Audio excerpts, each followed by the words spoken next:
ഇന്ന് നമ്മൾ പഠിക്കുന്നത് സബ്സ്ട്രാക്ട് ചെയ്യുക അല്ലെങ്കിൽ കുറയ്ക്കാനുള്ള എളുപ്പമാർഗമാണ്.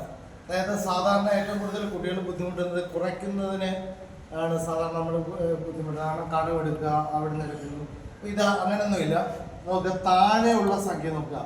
താഴെയുള്ള സംഖ്യ മുകളിലുള്ള സംഖ്യയേക്കാൾ വലുതാണെങ്കിൽ, ഒന്നുകൂടെ പറയാം, താഴെയുള്ള നമ്പർ മുകളിലുള്ള നമ്പറിനേക്കാൾ വലുതാണെങ്കിൽ നമ്മൾ എന്ത് ചെയ്യാം? ഈ സംഖ്യ 10 ആകാൻ 7 10 ആകാൻ എത്ര വേണം? 3. 3ന്റെ കൂടെ ഈ മേളിലുള്ള സംഖ്യ ആഡ് ചെയ്യാം. അപ്പൊ എത്രയാണ്? 7 10ന്ന് 7 കുറയ്ക്കുമ്പോൾ 3 ആ സംഖ്യ 3ന്റെ കൂടെ 4 ആഡ് ചെയ്യുമ്പോൾ ആൻസർ. ഇവിടെ ഒരു സംഖ്യ അങ്ങോട്ട് പോയില്ലേ, ബാക്കി എത്ര ഉണ്ട്? 2. ഇനി 8 10 ആകാൻ എത്ര വേണം?